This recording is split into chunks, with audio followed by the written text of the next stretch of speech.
La vez pasada hablábamos con Luis Gasulla sobre el negocio de los derechos humanos. Y la verdad, ese programa tuvo muchísima repercusión. Y ahora él hace este libro, justamente. El negocio de la impunidad, la herencia K. Habla de la cámpora, habla de vudú, habla de Bonafini, de Milani. ¿Qué tal, Luis? ¿Cómo va? Gracias por venir. No, por favor. ¿Qué hay dentro de este libro? Hay historias, digamos, le entrego la voz a las víctimas, los perseguidos, los amenazados de la década ganada, entre comillas, y después también a los victimarios, ¿no? Las historias de los victimarios. Están los que vos mencionás, está Eve de Bonafini con lo que fue el escándalo Sueños Compartidos, lo que quedó después de la publicación del libro, las historias cómo fueron terminándose, de los trabajadores despedidos, de las personas que siguieron intentando cobrar las deudas y nunca les dieron un centavo, de los docentes de la Universidad Popular de las Madres que no quieren saber nada con la estatización y el nuevo negocio encubierto detrás de eso, y después otros protagonistas, Milani, La Cámpora, Vudú, algunos otros por paso. integrantes. ¿Cuál fue el testimonio que más te llamó la atención con respecto a Eve Bonafini? Son muchos. Ahí hay una entrevista muy interesante, inédita, con Pablo Joclender. Yo para el libro anterior había hablado con Sergio mucho, varias entrevistas, y jamás me había dado una nota Pablo Joclender. Me llamó luego de la publicación del libro desde la cárcel, que quería una nota exclusiva con un periodista reconocido. No la terminaron de concretar. Y empecé a dialogar con él y a contarme algunas cosas acerca del manejo del dinero. Me parece de una forma más transparente que su hermano, ¿Ah, sí? realmente se cree que el único que era honesto dentro de ese sistema era él, y después estaba rodeado de funcionarios corruptos. Pablo es más sincero, te dice: yo hice negocios con Sueños Compartidos, ¿Ah, sí? como hicimos todos, incluso Su hermano. Y Eve de Bonafini. Eve de Bonafini, su hija. Contame eso. Y ¿Qué te cuenta Pablo? Pablo me cuenta algo que es para pensar, ¿no? Me dicen que yo lavé dinero, que mi hermano y yo nos enriquecimos, pero la hija de Eve se compró un departamento en $150.000. Alejandra Bonafini, de la empresa constructora de Sergio, de Meldorec. Eso tienen los papeles, la escritura, Ollarvide lo cajoneó. Y ella en la declaración testimonial nunca pudo justificar de qué manera había conseguido $150.000.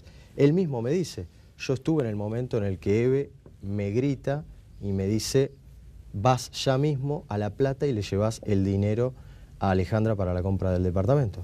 Entonces me dice: ¿y eso no es malversación de fondos públicos? ¿Eso no es desvío de dinero? También me cuenta algunas otras anécdotas con el actual jefe de gabinete, Jorge Milton Capitanich, que en una oportunidad en un avión, volando desde el Chaco... Era gobernador, ¿no? En aquel momento gobernador, volando desde el Chaco a Buenos Aires, le pide que la fundación, a través del programa Sueños Compartidos, financien la presentación de un libro de gestión de la gobernación en la Feria del Libro. Hicieron todo el stand, con Eve sentada de un lado, y así se afianzó la relación. Y en el Chaco fue la provincia que más dinero recibió del programa Sueños Compartidos. Sí. ¿Y se construyó algo? Se construyó todo porque Capitanich, a diferencia de otros intendentes, luego del escándalo, manejó las obras con empresarios privados del Chaco cercanos a él, y continuó, salió muchísimo dinero más, pero las terminó las obras. Las terminó él. Las terminó con él. Dinero de la provincia. Con dinero de la provincia. No de Sueños Compartidos. Claro, el otro... Dejó todo en banda. No se explicó tampoco en qué terminó todo ese caudal de plata. ¿Y Eve de Bonafini? ¿Con qué guita se quedó? Y Eve de Bonafini... ¿Contó Pablo? Eve de Bonafini, como Pablo me dice, trabaja de madre de Plaza de Mayo desde hace 30 años. Claro. No distingue lo que está bien de lo que está mal, lo que es legal de lo ilegal. Un día se levanta enamorada de los trabajadores de la fábrica perdida en el centro de La Pampa, y hay que darle, decía Pablo, 100.000 pesos por mes para bancar a ese proyecto. Y esa plata que iba para ese lado no iba para lo que el gobierno supuestamente daba, que era para la construcción de viviendas. Otro día se levantaba... Hacía desviar dineros. Porque es su concepción de la vida, o sea, el proyecto no es la construcción de viviendas, el proyecto es político, es bancar a Cristina, con la cual le ha ido muy bien porque ella ha sentido en todo este tiempo que influye en el poder, más allá de que sea cierto o no, es discutible si realmente alguien influye en Cristina. Obvio. Pero eso son varias cosas. ¿Qué otra cosa? ¿Se quedó con guita? Eve de Bonafide, porque ella dice, yo no me quedé con plata, no tengo nada. Según Pablo, ha viajado por el mundo, tiene 2 departamentos, el histórico, su casa histórica en La Plata, que por eso el círculo de Eve te dice, Eve no se mudó, es cierto, pero también tiene un departamento dentro del edificio de la universidad, que se lo compraron en nombre de Sergio Joclender en su momento, en esta década, y se equipó con todos los chiches, o sea, tiene 2 propiedades. Después, bueno, antes... Con guita del Estado. Claro, con guita de este programa que banca, o que antes era de este programa y que después fue para otras cosas. Antes iban en subte, en colectivo, a las clásicas marchas de los jueves. Luego fueron comprando distintas camionetas, tráficos. Combis, sí, claro. Antes iban en un pasaje en micro al interior del país. Después empezaron a ir en aviones. Esa plata de algún lado sale. Compraron 2 aviones privados. Eso lo compró Sergio Joclender a un financista muy cercano al gobierno, a través de la empresa Meldorec, que también es increíble la historia de Meldorec, ¿no? Porque Meldorec, la constitución de la sociedad anónima, la escribana es la mujer de Guillermo Moreno, que fue la escribana de Cascales, Marta Cascales, de infinitas sociedades anónimas, ¿no?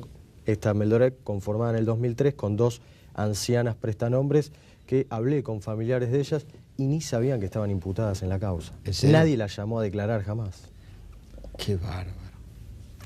Así la historia de los prestanombres está en todos los grandes escándalos de corrupción de esta década, ¿no? Hay como un sistema de corrupción que es lo que yo llamo en parte el negocio de la impunidad, que el día que, o por lo menos hoy, que el relato kirchnerista está en su fase final, lo único que parece importarle a la presidenta es cómo zafar de tribunales, cómo zafar de Comodoro Pi. ¿Y eso lo cuenta el libro también? Esa historia está en esta sucesión de distintas historias. ¿Y cuál sería, según tu tesis, el camino a seguir por Cristina para zafar de la cárcel? El camino a seguir, en parte, es a distintos candidatos a sucederla, pactar la impunidad, como ha pasado en otras etapas de la historia argentina. Como ocurrió con Alfonsín y Menem. Exacto. Menem le aseguró a Alfonsín tranquilidad. Sí, hay que ver cómo sigue la historia, ¿no? Y hasta qué punto se puede pactar o no el ánimo de una sociedad que tiene memoria o tal vez no la tenga. Está todo por verse. Y después está la pata represiva o de la pata que ha cobrado fuerza en el gobierno, que es el de la fuerza de seguridad, a través de Berni y a través fundamentalmente del general de Cristina, de César Milani, que hay un dato también a tener en cuenta, ¿no? En el discurso de la memoria, verdad y justicia y de los derechos humanos, la mitad de los camaradas de Milani, de su promoción, están detenidos por delitos de lesa humanidad. Y él zafó. Por menos sospechas que Milani. Claro, y él zafó. Y él zafó, absolutamente. Él y muchos otros allegados de aquella época que tienen la banca política. ¿Y en el política. libro qué contás de Milani? De Milani está, bueno, esta relación entre el relato de que hay muchas historias de militares detenidos que no tuvieron un juicio justo. ¿Pudiste hablar con ellos? Pude hablar con los hijos. ¿Compañeros de camaradas? Con los hijos. Ellos están en prisión, muchos de ellos en Ezeiza, Marcos Paz, otros compañeros en directos de Milani, Córdoba, de la misma promoción. De promoción, pero sí con los hijos. Ajá. Y la verdad que la bronca que se le tiene a Milani es muy grande. Y también dentro de las Fuerzas Armadas.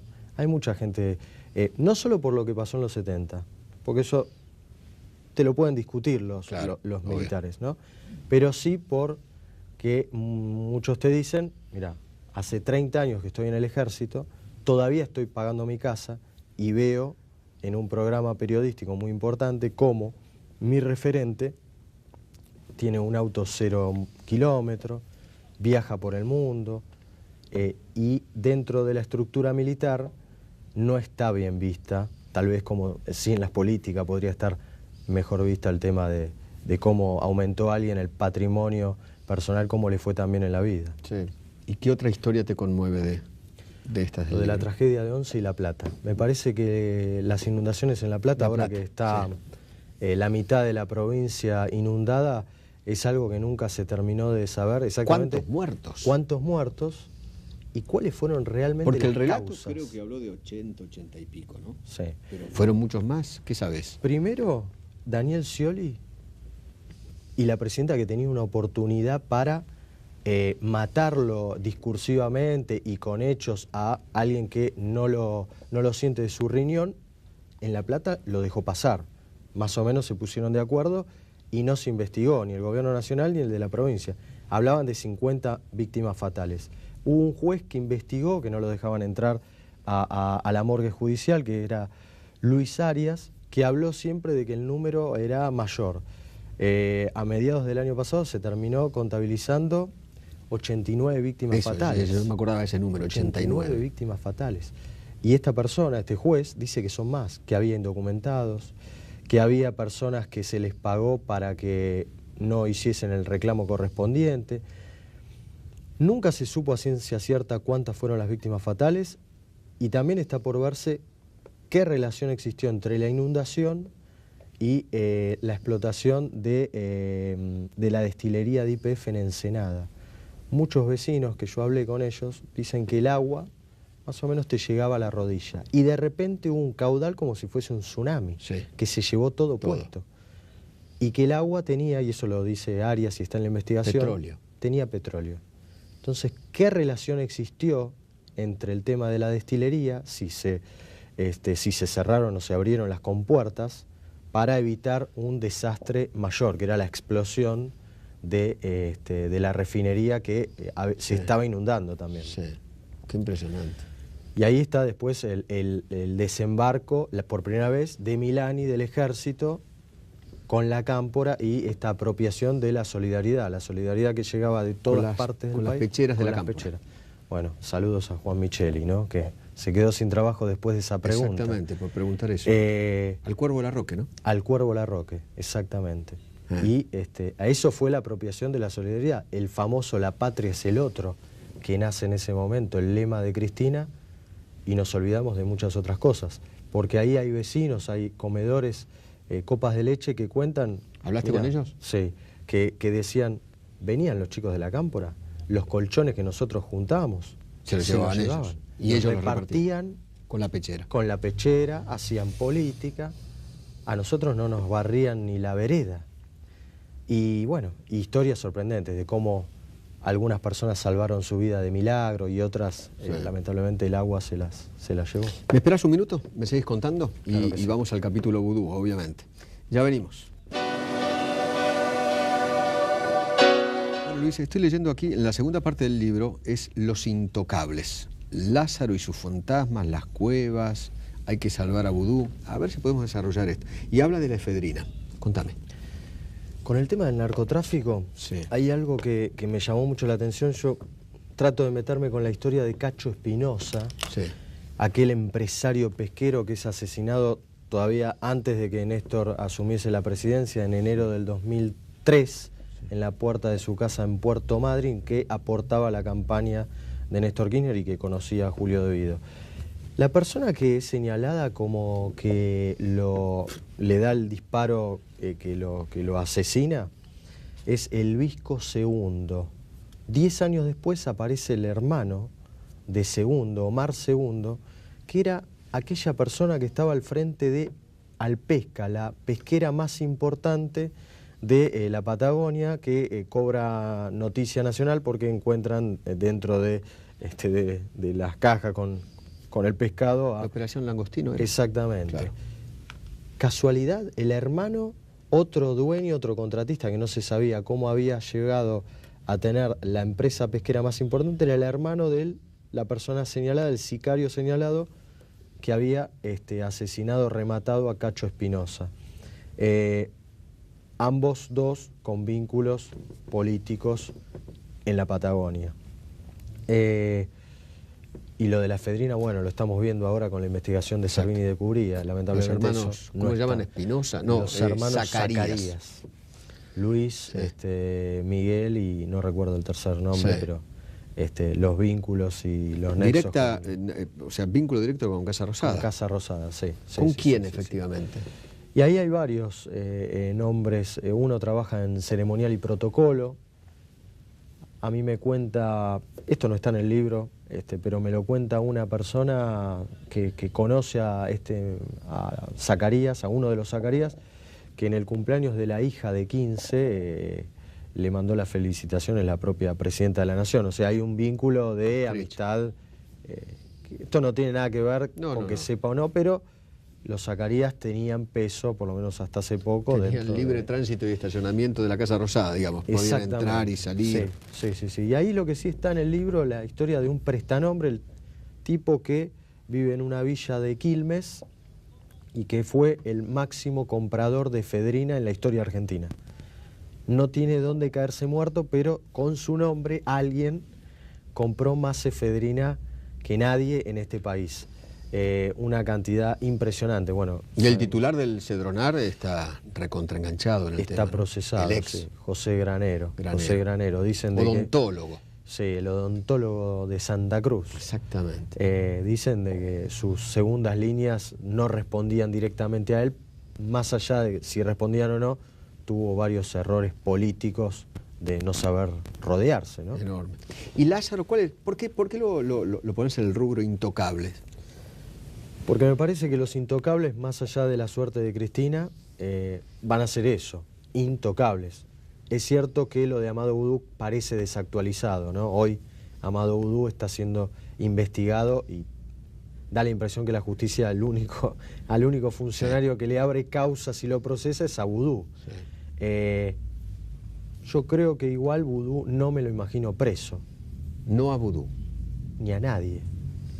Realmente, me cuesta imaginarlo. Me parece que si Boudou termina preso y habla el día que hable Boudou, puede cambiar este país. ¿Tampoco Cristina? Tampoco. Menem fue preso en este país. Es cierto. Poco tiempo, pero estuvo preso. No en una cárcel, en lo de Gostanián, pero estuvo preso. Estuvo privado de su libertad, lo cual para un presidente o un expresidente no es poca cosa. Bien. Y cuando hablas aquí de la impunidad, ¿hablas también de la impunidad de la Presidente? Hablo de la impunidad fundamentalmente con el tema de la monopolización del dolor, cómo ella se paró ante las tragedias, cómo dio cátedra de lo que era una inundación ante las personas que habían perdido todo. Eso es una sensación de impunidad, ¿no? Decirle a alguien que perdió todo, yo sé lo que es una inundación porque cuando era joven el arroyo El Gato no estaba entubado y el arroyo El Gato jamás estuvo entubado más allá de las promesas que hizo el gobierno.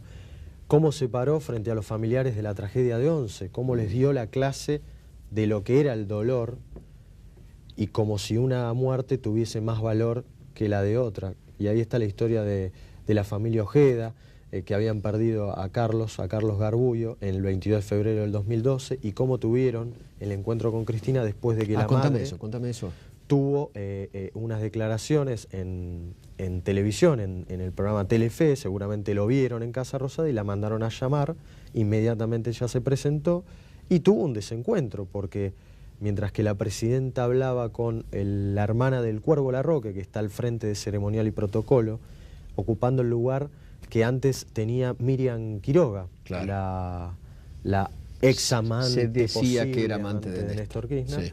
Sí. Bueno, hablaban de carteras, hablaban de peluquerías, y esta mujer la interrumpe a la presidenta y le dice que estaba ahí para hablarle, contarle, decirle por qué se sentía estafada, traicionada. ¿Por qué? Porque la familia Ojeda no habían votado a Cristina en el 2011, pero ella sí. Ella se había conmocionado con la muerte de Néstor Kirchner y había sido parte de ese 54% de los votos que le dio un respaldo del famoso vamos por todo. Votando a Cristina por dolor. Por dolor, porque también se había sentido identificada como mujer, que había perdido a su marido. Sí, el luto y demás. Y bueno, primero Cristina se confunde el nombre, le dice Zulema en vez de Zulma. Después le dice que ella no tenía que tener bronca, porque le dice, lo veo a Schiavi y me da mucha bronca. Ella le dice, Juanpi es un funcionario probo, no le tenés que tener bronca, vos no sabés lo que es el dolor, todavía no sabés lo que es el dolor. ¿Le dice Cristina Todavía a ella que había no perdido a sabés su lo que es hijo? el dolor, sí, porque dice, esto no se termina ahora, habían pasado 15 días, esto no se termina ahora, esto sigue, es una procesión que va por dentro, todavía no sabés lo que es el dolor. Y bueno, continuaron la conversación con varias frases que están en el libro que la verdad que son impactantes por el nivel en el que la presidenta se pone por encima del dolor de una persona y... ¿Como dándole cátedra? Como dándole cátedra, y después le ofrece, le dice una confesión que a Zulma la conmueve nuevamente y no traiciona jamás esa confesión de la presidenta. Nunca te la cuenta. Y que la emociona. ¿Nunca te lo contó o sí? No me lo contó, pero las paredes oyen y había otras personas y se lo contó a otra persona que es a su hermana y su hermana sí me lo contó. ¿Y qué dice? Y que Cristina le dice a Zulma que ella la entendía porque había visto a su suegra, o sea, la mamá de Néstor Kirchner, perder un hijo. Yo le digo a la hermana de Zulma, ¿ustedes entendieron bien realmente? Néstor no tuvo un hermano, no perdió un hijo. Y ella le dice, sí, efectivamente, salió a comprar unos cigarrillos y nunca volvió. Eso le dijo a mi hermana, y mi hermana no se lo inventó. A ver, la presidenta le dijo a los estudiantes en Harvard que hizo su dinero porque fue una abogada exitosa. En los medios alemanes explicó la dictadura y se puso como ejemplo de una persona perseguida cuando durante la última dictadura militar viajaban de La Plata a Río Gallegos y no tuvieron problemas, no están en ningún listado ni lista negra. Es seguramente posible que le inventó, le acomodó su pasado para que esta mujer saliese más conforme de aquel encuentro. No creo que el hecho del hermano haya existido. Le hizo un relato. Otro relato más. Otro relato más. Es muy, muy, muy impresionante. Bueno, la verdad que, ¿por qué le llamas negocio de la impunidad? ¿Por qué negocio? Nos queda un minuto. ¿Por qué negocio? Negocio, pues lo entiendo porque cierra por todos lados. El vale todo, que después de esta historia, en el que se dijo lo que se quiso, hay que ver si la sociedad termina dándose cuenta quiénes fueron los culpables del estado actual de las cosas, en la que la educación, la salud, la vivienda, el aumento de la pobreza... Se dice que la sociedad argentina tiene corta memoria, ¿no? Tiene corta memoria, efectivamente. Sí. Y terminamos más o menos igual que en el 2001, donde empezamos, como un círculo. Gracias, Luis. Gracias por haber gracias venido. a vos, Te agradezco muchísimo. Gracias.